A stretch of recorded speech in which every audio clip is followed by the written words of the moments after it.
How y'all doing? All right, we're going to go straight to questions with Coach McGee. Let's start out with Mike Griffith, and then we'll go to Jake Rowe. Todd. Hey, Coach, obviously running back, you got a full running back room with Samir's decision to come back.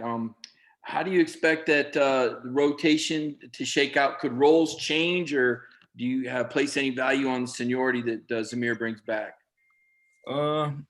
We don't necessarily play seniority with any of our players. That's why we have off-season workouts. We have spring ball. So a lot of our evaluation and kind of setting the depth charts will kind of come from how they perform day in and day out leading up to the spring game. So it's a constant battle with our guys at the running back position.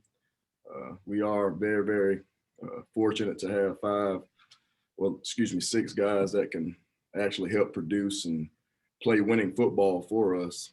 So I love this time of year. Last year, if you look back a year past, we didn't have a spring football season.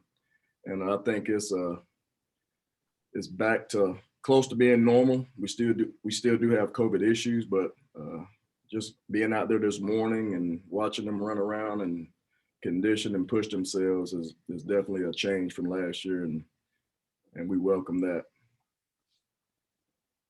Coach, if you could take me back to when James and Zamir did decide to come back, what was your reaction to that? How excited were you just to know those guys were coming back, just the relationship you've built with them, and to know that they have got another chance to kind of have a clean slate on a season and finish strong? Yeah, I mean, it's very similar to the situation when Sony, Michelle, and Nick Chubb came back. I think from a team standpoint, they wanted to do more, and they feel like they're a part of that and part of the success that we can have. I think it's a good situation for our younger running backs and even our younger players because they offer a lot of leadership mentally and physically on how to perform, how to practice, how to take care of their bodies.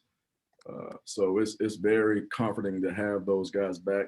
The biggest thing for me as a coach and those guys being older players is they can't get complacent because the playbook is in. We'll have some change-ups here and there, but they just got to make sure that they're pushing forward. They got to treat this offseason and spring football like it's a brand new season.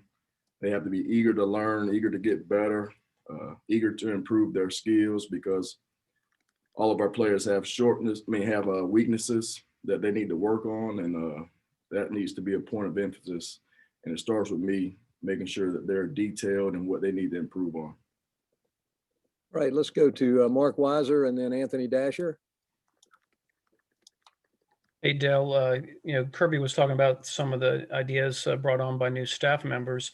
You've been with Kirby since he got here. I'm just curious about, I'm sure you've had some opportunities, and what is it about, this job and Georgia that's, kept you here so long? I mean, first and foremost, my family loves it here. It's a great place to raise my child.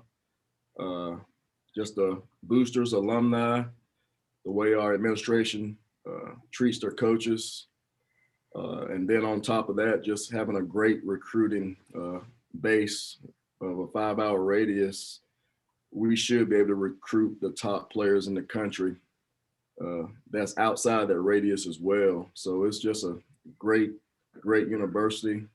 We got great academics, offer a lot of different majors. Georgia Way program, Life After Football, is an outstanding program. And, just the brand, the G, is recognizable nationwide. And I really enjoy working for Coach Smart, and we have a great relationship. And I think that adds on to this being, the best job in the country to coach running backs. Thank you. Hey, Dale, good to see you. I just kind of want you to kind of speak to the camaraderie that you have in your running back room. And I know every time we talk to those guys, they're always very, complimentary of the guys below them. I mean, no jealousy, nothing like that.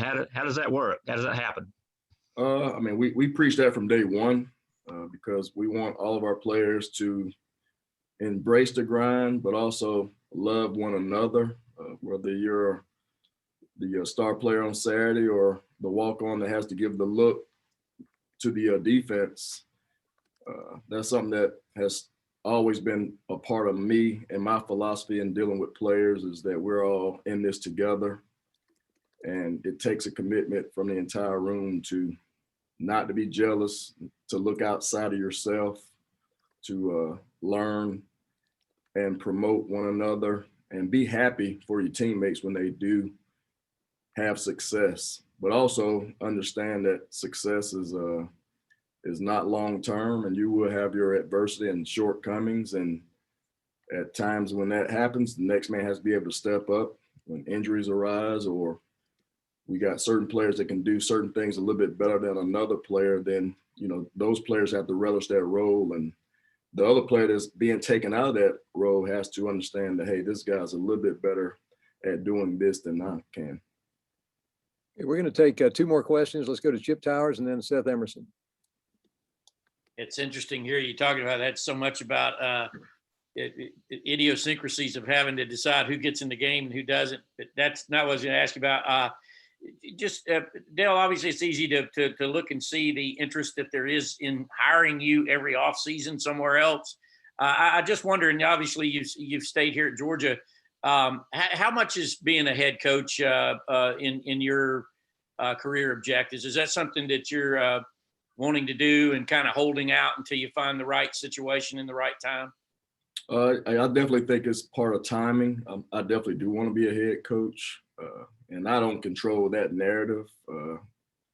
As you all know, it's definitely a tough deal for minority coaches to get that opportunity. And I do feel like when that opportunity does present itself for me, or even if it doesn't, I want to be a great ambassador for the next man that's following me, in particular, a man of color, just because of those opportunities just don't present themselves as much. That's the thing. I mean, are you disappointed in the number of opportunities that have been out there, whether it be a NFL or Division I college? I mean, yeah, I think as a whole, I think we're all, disappointed. We understand that it doesn't happen. The opportunities hadn't happened for us as readily, but we don't control that narrative. So until things change from an athletic director standpoint or ownership standpoint, that trend will continue. So it's just my job as a position coach, assistant coach, to do the best job I can. But at the same time, I'm comfortable with where I am, and I understand that I don't have control of who wants to hire a minority coach or not. That's strictly up to that university or NFL organization, and they have to feel comfortable with that. Okay, guys, we're going to have to wrap it right there with Coach McGee and move on to Coach